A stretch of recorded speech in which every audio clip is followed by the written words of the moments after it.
तुलसी विभूषित करा नवनीरदाभा पीताम्बरादरुणबिम्बफलादरोष्ठा पूर्णेन्दु सुंदर मुखादरविन्दनेत्रा कृष्णात्परं किमपि तमहं न जाने।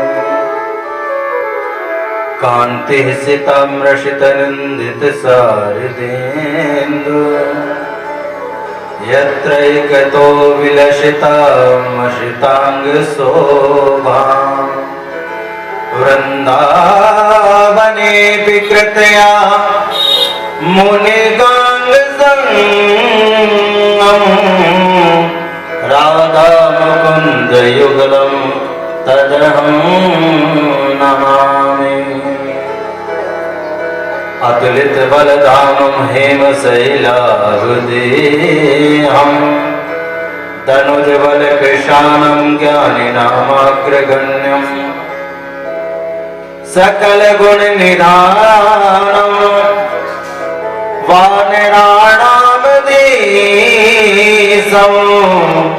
रघुपति प्रिय भक्तं वातजातं नमामि। नारायणं नमस्कृत्यं नरं चैव नरोत्तमं देवीं सरस्वतीं व्यासं ततो जयमुदीरयेत्।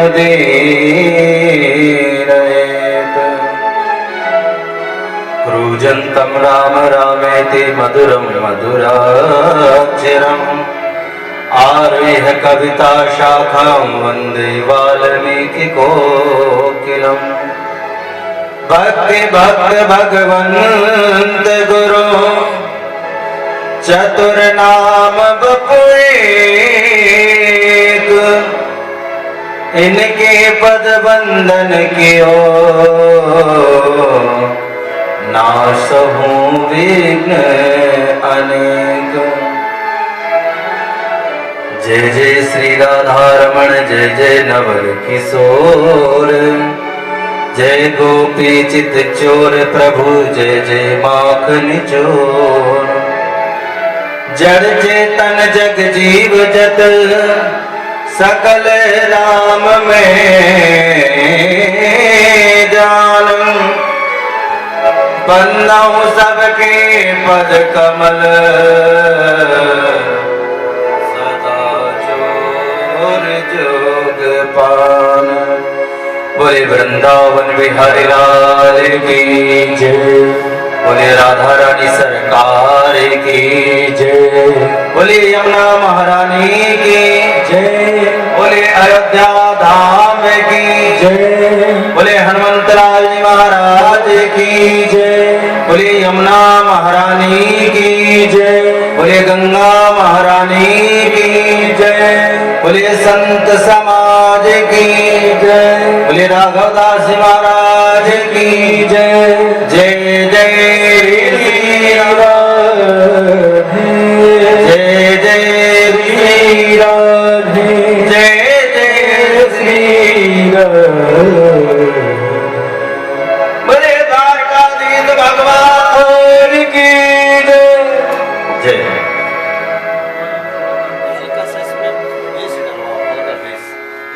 श्री राधे।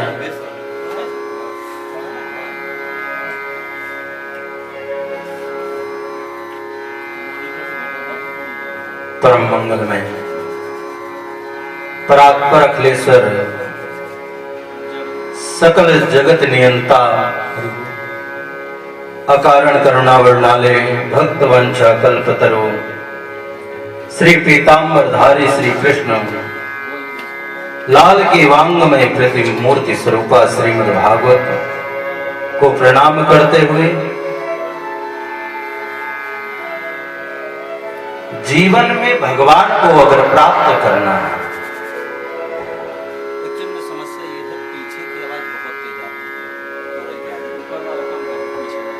श्री राधे राधे। आपको आवाज समझ में आ रही है? ऐसा तो नहीं कि ज्यादा। बोले बाके बिहारी लाल की जय।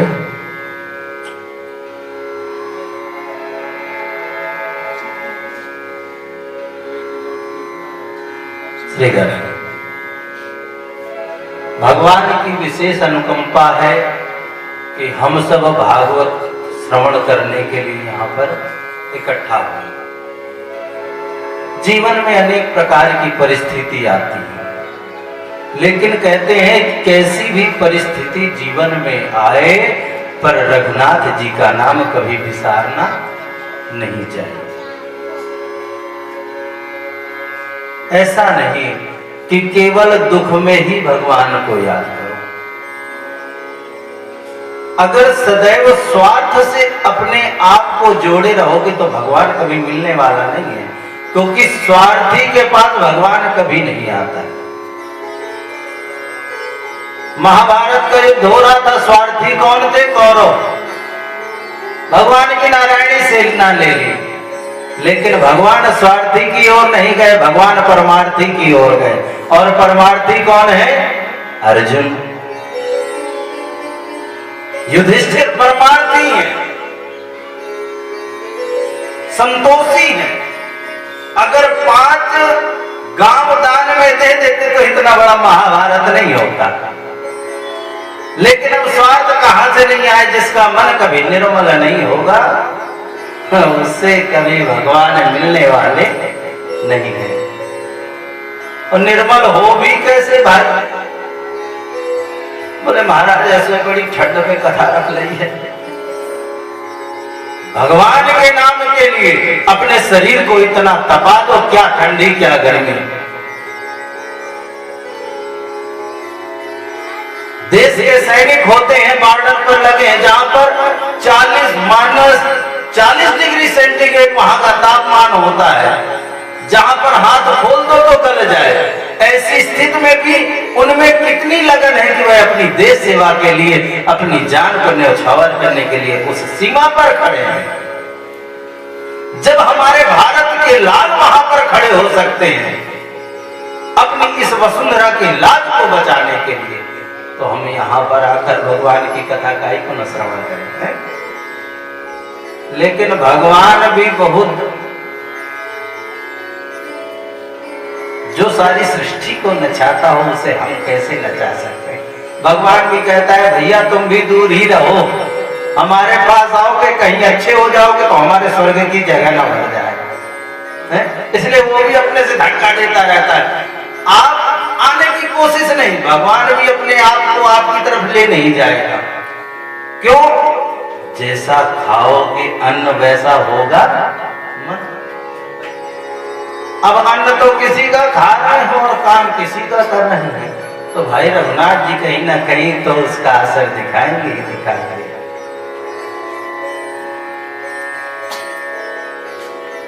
निर्मल मन जन सो मोहि पावा, निर्मल मन जन सो मोहि पावा।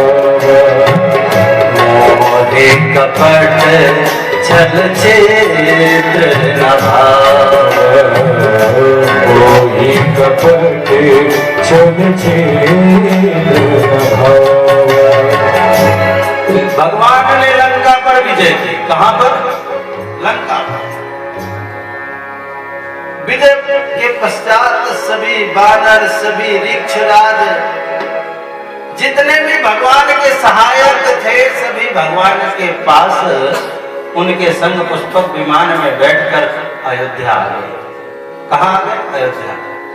अयोध्या आ गए। भगवान के पास बार बार पहुंचते हैं। भगवान को जब मन होता है भगवान का दर्शन करने के लिए तो सभी जाते हैं, भगवान के पास जाते हैं, भगवान को प्रणाम करते हैं, भगवान की सूरत देखते रहते हैं। सांवली सूरत पे तेरा मुस्कुराना। भगवान की सांवली छटा को देखते हैं, मन में ही गदगद होते हैं। लेकिन अब दूसरों के चक्कर में भगवान की नींद ही हराम हो गई। अब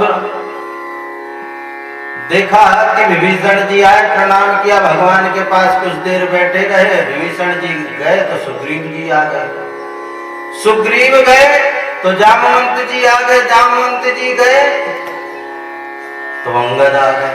एक एक करके आते जाते भगवान को पूरे दिन ऐसे ही बैठे बैठे निकल जाता। भगवान आशीर्वाद देते और उनसे बातें करते रहते।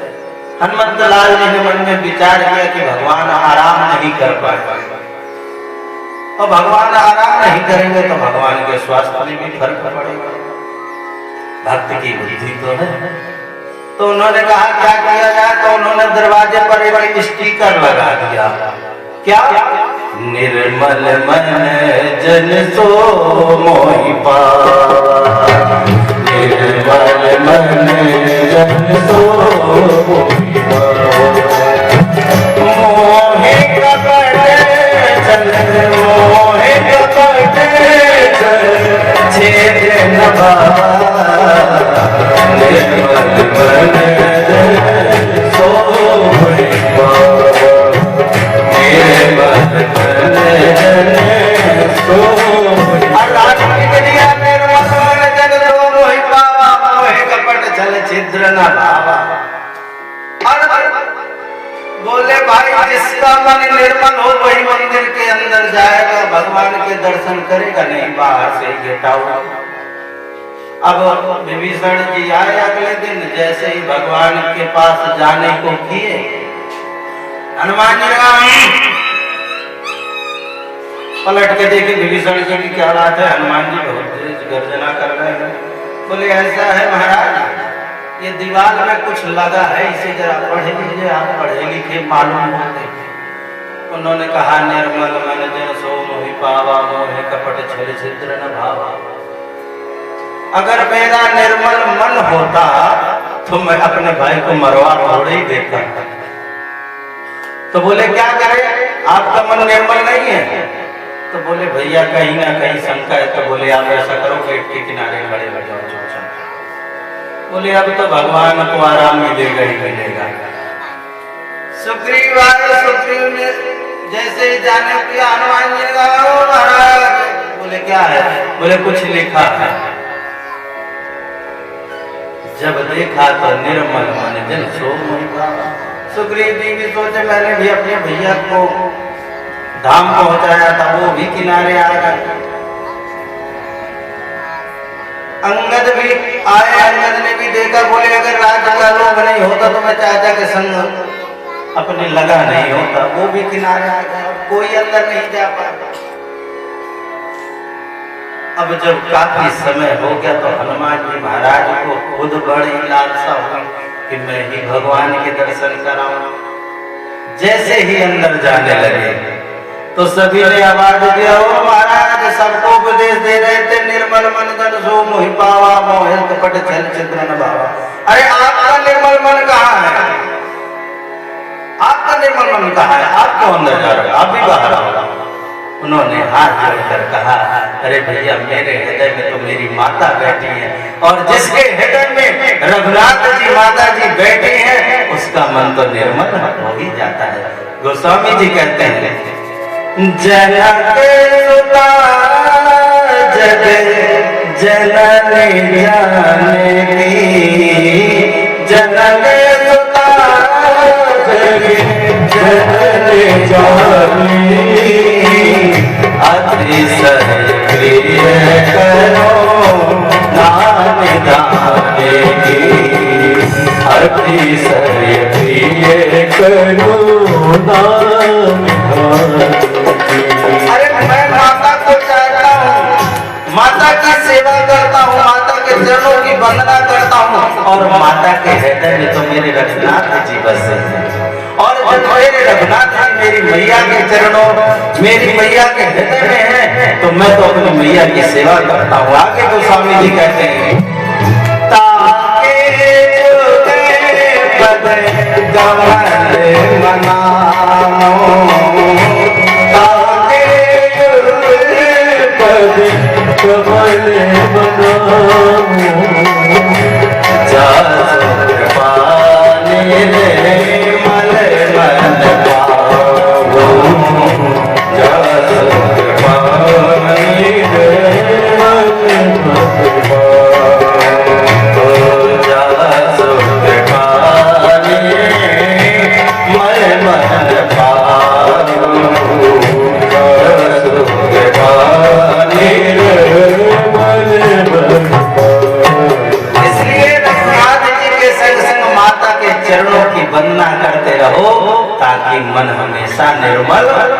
बना रहेगा। और जब निर्मल मन बना रहेगा तो भगवान तो अपने आप ही मिल जाएगा। और जीवन की डोर तो अपनी सौंपनी ही पड़ेगी। बोले वृंदावन बिहारी लाल की। आइए, भागवत में प्रवेश करने से पहले कुछ क्षण संकीर्तन, तदुपरांत कल जहां पर विश्राम ली थी कथा वहीं से प्रारंभ होगी। जय श्री राधे।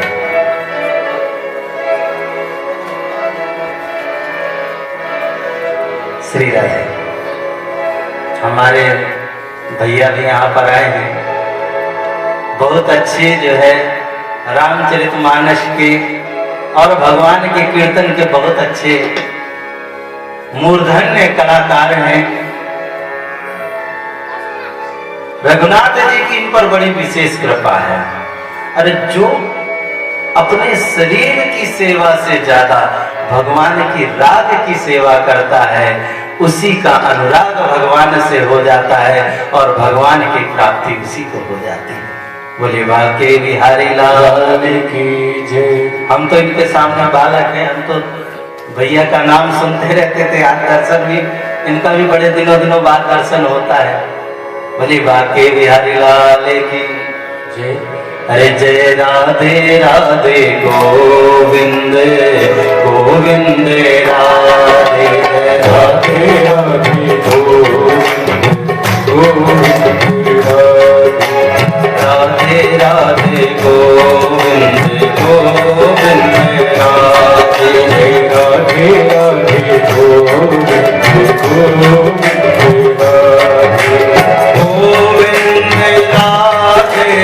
गोपाल राधे गोविंद राधे गोपाल राधे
गोविंद राधे गोपाल राधे गोविंद राधे गोपाल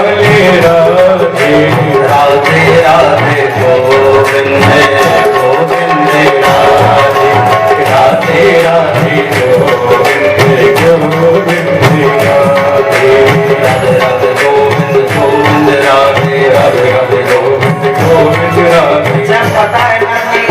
कीर्तन क्यों कराया जाता है? कीर्तन का उल्टा जानते हो क्या होता है? कीर्तन नर्तन। जो भगवान के भजन में, जो भगवान की कथा में कीर्तन नहीं करता है, भजन नहीं गाता तो उसे नाचना पड़ता है। और नाचने वाले की तो फिर जानते हो गति हो जाती है? हमें अपनी दुर्गति नहीं, हमें तो अपनी सदगति बनानी है।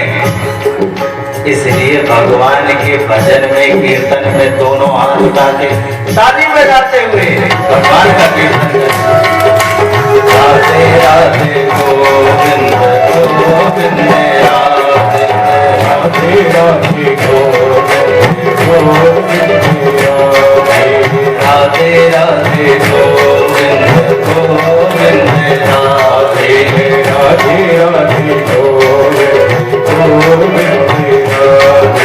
गोविंद राधे गोपाल राधे गोविंद राधे गोपाल राधे गोविंद राधे गोपाल राधे गोविंद राधे गोपाल राधे राधे राधे गोविंद राधे राधे राधे गोविंद